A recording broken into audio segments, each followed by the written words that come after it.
नमस्कार विद्यार्थियों। राजकीय पॉलिटेक्निक महाविद्यालय बीकानेर बीकानेर यूट्यूब चैनल पर आपका हार्दिक स्वागत है। दोस्तों, आज अपन पढ़ेंगे power system third electrical 308 subject code, जिसके अंदर टॉपिक रहेगा अपना एक्स्ट्रा हाई वोल्टेज ट्रांसमिशन। ये यूनिट है इसकी। इसके अंतर्गत अपन ने पिछली क्लास में पढ़ा था कि अपन extra high voltage transmission line की ज़रूरत क्यों पड़ती है, क्या होती है एक्स्ट्रा हाई ट्रांसमिशन लाइन, क्यों करते हैं अपन। फिर उसके बाद अपन ने पढ़ा था कि इसकी नीड क्या होती है, नीड क्यों होती है इसकी, अपनी इसको आवश्यकता क्यों पड़ती है, अपन वोल्टेज को क्यों अपग्रेड करते हैं, वो अपन ने पिछली क्लास में पढ़ा था। अभी अपन चलते हैं इसके अंदर। इसके अंदर आपने देखा होगा, आपने टॉपिक पढ़ा होगा बंडल कंडक्टर, ठीक है। उससे आगे अपन पढ़ते हैं सरफेस वोल्टेज ग्रेडियंट और environmental impact on transmission line, ठीक है। मतलब वायुमंडल के अंदर अपने जो ट्रांसमिशन लाइन है उसका वोल्टेज अपन बढ़ाते हैं तो उसका इम्पैक्ट क्या पड़ता है, उसके बारे में भी डिस्कस करेंगे। साथ में वोल्टेज ग्रेडियंट क्या होता है, इसके बारे में अपन डिस्कस करेंगे, जिससे कि कोरोना फॉर्मेशन होता है। कोरोना जो अपन अभी चल रहा है वो कोरोना नहीं, इसके अंदर इलेक्ट्रिकल टर्म होती है कोरोना, जिसके अंदर क्या होता है कि एक हिसिंग साउंड आता है और कुछ स्पार्किंग सी क्रिएट होती है एक पर्टिकुलर वोल्टेज के बाद।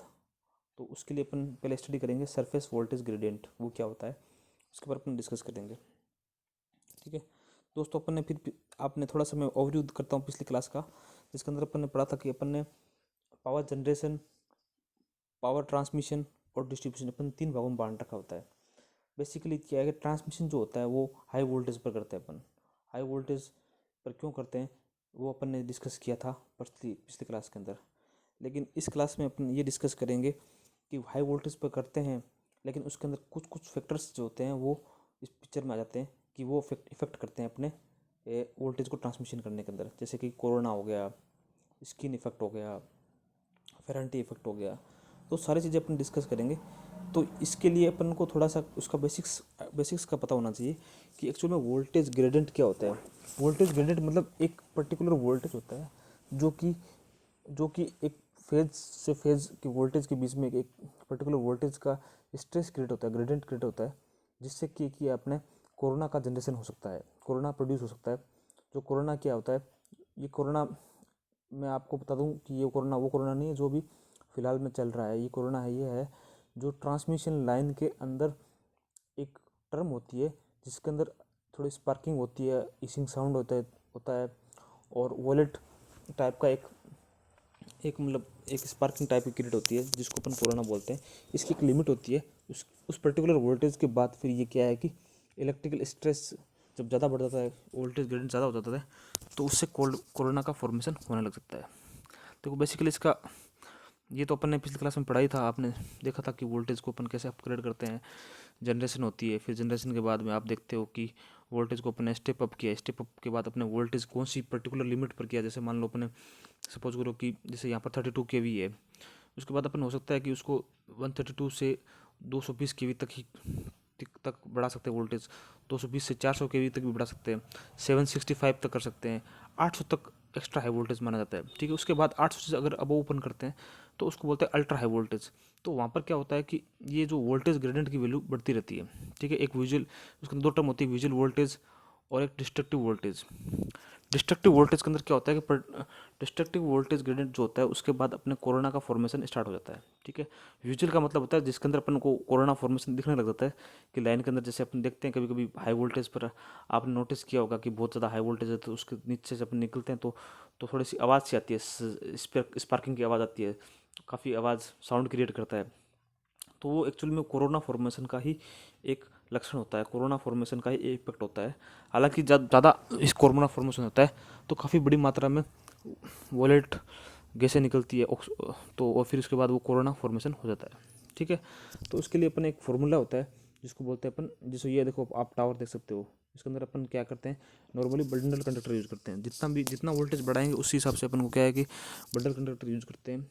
और इसके अंदर आप देख सकते हो कि 2 टावर जो लगे हुए हैं उसके अंदर नीचे ये आप देखते हो 2 कंडक्टर जो है सेपरेट किए हुए हैं, स्पेसर इसको बोलते हैं स्पेसर, ठीक है। इसके बाद इंसुलेटर जो लगे होते हैं टावर काफ़ी हाइट के अंदर होता है। सबसे टॉप पर जो होता है वो अर्थ फायर होता है, फिर उसके बाद क्रॉस आर्म्स होते हैं, ठीक है। और बाकी कंडक्टर जो होते हैं, ये 2 कंडक्टर हो सकते हैं, 3 कंडक्टर हो सकते हैं, 4 कंडक्टर हो सकते हैं। तो वो कंडक्टर जो होता है वो एक दूसरे से सेपरेट होते हैं, इसीलिए उसको बोलते हैं बंडल कंडक्टर। आपने बंडल कंडक्टर का टॉपिक अलग से अपन पढ़ रखा है, जिसके अंदर अपन उसके फ़ायदे क्या होते हैं, क्या नुकसान होते हैं, वो सारी चीज़ें अपन पढ़ रखी है। नॉर्मली क्या है कि हाई वोल्टेज जो ट्रांसमिशन होता है, एक्स्ट्रा हाई वोल्टेज, उसके अंदर अपन बंडल कंडक्टर यूज करते हैं, उसके कुछ बेनिफिट्स होते हैं, ठीक है। तो अपने डिस्कस कर चुके हैं ऑलरेडी। देखो इसके अंदर अब देखो, voltage gradient at a surface on conductor, operating voltage का फॉर्मूला ये होता है, ठीक है, G0। अब इसके अंदर वो ये वी होता है phase voltage, V/√3 log n D upon R. D होती है ज्योमेट्रिकल डिस्टेंस और आर होती है उसकी कंडक्टर की रेडियस, ठीक है। ये अपना फॉर्मूला होता है, इसको बोलते हैं RMS kilo volt per centimetre square, ये इसका फॉर्मूला होता है, ठीक है। अब कोरोना डिस्चार्ज जो होता है, इस वोल्टेज से ज़्यादा अगर ये हो जाता, इस वोल्टेज, ये जो लिमिट होती है इससे अगर लिमिट से क्रॉस कर देता है वोल्टेज, तो कोरोना फॉर्मेशन का संभावना बढ़ जाती है, ठीक है। Conductor size will be the chosen as the normal gradient of the conductor should be not exceed 17.5 kilo volt per centimetre, ये इसका फॉर्मूला है। जिसके अंदर अपन क्या है कि इस लिमिट से ज़्यादा अगर अपन मान लो वोल्टेज ग्रेडियंट पाया जाता है, तो कोरोना फॉर्मेशन का चांस बढ़ जाता है, ठीक है। इसलिए इससे ज़्यादा नहीं होना चाहिए। एक्स्ट्रा ट्रांसमिशन लाइन जो होती है, जिसके अंदर 400 kV से अगर अपन अबव अबव जो यूज़ करते हैं, उसके अंदर बंडल कंडक्टर यूज़ करते हैं, उसके अंदर कोरोना फॉर्मेशन का चांस रहता है, ठीक है। तो ये अपन डिस्कस करते हैं। इसका अगर मैं एक फॉर्मूला और दिखाता हूँ आपको, जैसे तो ये इसके अंदर मैं आपको इसका सिंगल फेज़ का और डबल फेज़ का, सिंगल कंडक्टर का, डबल फेज कंडक्टर, सारे फॉर्मूले आपको नोट कर रखे हैं, आप देख सकते हो। तो surface voltage gradient on conductor A bundle governor gradient of corona on the line, ये अपन दे सकते, ठीक है। अगर अब देखो सिंगल फेज के लिए अपन ने ये फॉर्मूला क्रिएट किया हुआ है, ठीक है। ये आपने पढ़ ही रखा है पहले से, जो आपने बेसिक इलेक्ट्रिकल में पढ़ रखा होगा कि इसके अंदर जो चार्ज होता है, चार्ज और फिर रेजिस्टेंस पर डिपेंड करता है सारा, ठीक है। तो ये अपने EC होता है, इसको बोलते हैं। फिर इसको अपन इसको फिर वोल्टेज के फॉर्म में अगर हम अपन निकालते हैं, तो ये वोल्टेज के फॉर्म में ये ऐसे आ जाता है, ठीक है, ठीक है। इसी हिसाब से ये अपन का इसका फॉर्मूला लग जाता है। अब देखो ये तो है सिंगल कंडक्टर के लिए। अब अपन बात करते हैं डबल कंडक्टर के लिए, बंडल कंडक्टर के लिए, ठीक है। तो बंडल कंडक्टर के लिए आप देख सकते हो उसकी हाइट h मान सकते हो, ठीक है। उसकी जो बीच की जो डिस्टेंस है वो, इसकी रेडियस जो है R मान सकते हो, ठीक है। उसके बाद जो जो सरफेस से जो इसको चार्ज है उसकी Q/2 इसका मान सकते हो। तो ये दो कंडक्टर होते हैं बंडल कंडक्टर, उसके बीच में अपन कैसे निकालते हैं, ये जो फॉर्मूला आपको इसके अंदर ये बता रखा है। Conductor having 2 conductor from the top, ये दो कंडक्टर देख रहे हो, जिसके अंदर रेडियस R है, उसके बीच के बीच डिस्टेंस B है, ठीक है। उसको अपन चार्ज 2 भागों में डिवाइड कर सकते हैं, Q/2, ठीक है, Q=Q/2। इस हिसाब से अपन अगर निकालते हैं, तो इसका फॉर्मूला जो बनता है आपने, ये फॉर्मूला इसका बनकर लास्ट में जो है क्रिएट होता है, E=Q/2 into 1/2 1/R1 minus R/R, ठीक है। तो ये इसके अंदर फॉर्मूला इसका क्रिएट होता है। अब देखो आगे चलते हैं अपन, ये फॉर्मूला फिर क्रिएट हो गया। उसके बाद फिर अपन क्या है कि इस फॉर्मूले को अपन जनरलाइज कर सकते हैं, ठीक है। आगे जनरलाइज करके ये फॉर्मूला आया है, Q/2 पाई E0 1.1/1.2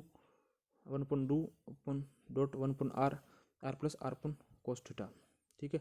अगर मान लो अन के वैल्यू अगर अपन 3 पुट कर देते हैं, तो ये फॉर्मूला पुट होता है। तो दोस्तों अपन ये कह सकते हैं कि अगर अपन सरफेस ग्रेडियंट निकालते हैं, तो फिर इसका इम्पैक्ट जो है लाइन पर पड़ता है कोरोना का फॉर्मेशन से, ठीक है। कोरोना का फॉर्मेशन जब होता है, जब आप देख सकते हो कि ये फॉर्मूला जब लिमिट होता है, इसकी लिमिट जब इस लिमिट से क्रॉस करते हैं, तो कोरोना फॉर्मेशन होता है। कोरोना का जो चैप्टर है वो आगे आपके एक सेपरेट यूनिट है, उसके अंदर पूरा डिटेल में डिस्कस करेंगे, जिसके अंदर अपन सारी चीज़ें ये डिस्कस करेंगे कि कैसे वोल्टेज करंट इस पर इम्पैक्ट करता है, फिर किस लिमिट से ज़्यादा उसके 2 टाइप्स होते हैं, क्रिटिकल डिस्ट्रक्टिव वोल्टेज और क्रिटिकल विजुअलाइज वोल्टेज, वो दोनों अपन डिस्कस करेंगे आगे। अब बात करते हैं सेकंड टॉपिक अपना है कि इन्वायरमेंट पर क्या इम्पैक्ट डालता है, इन्वायरमेंट पर हाई वोल्टेज ट्रांसमिशन का क्या इम्पैक्ट पड़ता है। देखो वैसे तो इन्वायरमेंट पर नॉर्मली क्या है कि जब अपन वोल्टेज ग्रेडियंट ज़्यादा होता है, तो वो एक अपने जो है स्पेसिंग के बीच में ही अपन लाइन को क्रॉस कर सकते हैं। जैसे मान लो उसकी आपने पढ़ा होगा कि अपन जो है उसकी क्लियरेंस लेते हैं, कि अगर वोल्टेज जैसे जैसे बढ़ाते हैं, तो उसकी एक क्लियरेंस, मिनिमम क्लियरेंस होना ज़रूरी है। उसके क्लियरेंस के अगर रेंज के अंदर होता है, तो फिर वो खतरे का सिग्नल देता है, ठीक है। तो वही एक प्रकार का उसी से अपने कोरोना का जनरेशन होता है। ठीक है, बाकी इसके अंदर हिसिंग साउंड का प्रोड्यूस होता है। और कुछ जैसे कभी कभी इन्वायरमेंट का इफेक्ट ये पड़ता है, जैसे मान लो टेम्परेचर अगर हाई हो जाता है तो टेम्परेचर का इफेक्ट से अपने क्या है कि कंडक्टर का साइज थोड़ा सा लेंथ बढ़ जाती है, उसकी कंडक्टर की लेंथ बढ़ जाती है, तो जिससे सेक सेक का खतरा रहता है, सेक बढ़ने का खतरा रहता है, सेक हो जाता है। सेक अपन ने डिस्कस किया था कि सेक मिनिमम कितना होना चाहिए, मैक्सिमम, वो अपन ने अलग चैप्टर्स में पढ़ रखा है। इसके अलावा जो है विंड की वजह से थोड़ा सा अपने टावर को स्ट्रेस रहता है कि अगर मान लो विंड ज़्यादा हो रही है तो उस हिसाब से अपन को टावर का स्ट्रक्चर जो है वो अपन उसका मैकेनिकली स्ट्रॉन्ग होना चाहिए। ठीक है, इसके अलावा कोरोना जो है वो मेनली क्या है कि कोरोना अपने फ़ायदेमंद भी होता है, नुकसानमंद होता है, लेकिन नॉर्मली क्या है कि अपन वोल्टेज को अवॉइड कर वोल्टेज को उस हिसाब से लिमिट में रखते हैं ताकि क्या है कि कोरोना का फॉर्मेशन ना हो। ठीक है, तो दोस्तों ये अपने आज ये डिस्कस किया है इसके अंदर। ठीक है, तो अपने आज इसके अंदर वोल्टेज ग्रेडियंट के बारे में और इन्वायरमेंट इफेक्ट ऑन कोरोना तो दोनों अपने एक साथ इसके अंदर डिस्कस कर लिए। बाकी जो आपका जो आगे वाला चैप्टर जो है वो इसका डिटेल में अपने स्टडी करेंगे, जिसके अंदर अपने जो यूनिट लास्ट यूनिट है, यूनिट नंबर 9 है, कोरोना के अंदर सारी जो चीज़ें हैं अपने उसके अंदर सारा अपन एक पूरा फुल फ्लैश कोरोना पर डिस्कशन करेंगे। फ़िलहाल के लिए अपन आप ये फार्मूला जो है या आप एक बार याद कर लीजिए और फार्मूला जो है देख लीजिए, जिससे कि आपको थोड़ा आइडिया हो जाएगा। बाकी सारी चीज़ें अपन वहाँ क्योंकि सारी चीज़ें डिटेल में आगे आपके आएगी तो वहाँ पर अपन उसका फुल फ्लैश डिस्कशन करेंगे। ठीक है, तो आप अपन ये मान सकते हैं कि वोल्टेज का ग्रेडियंट जो है वोल्टेज डिस्ट्रक्टिव वोल्टेज जो होता है वो एक लिमिट में होना चाहिए, उस हिसाब से ये अपना फॉर्मूला आप ड्राइव कर सकते हो।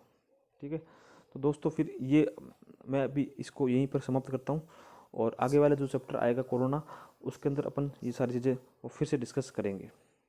ठीक है दोस्तों।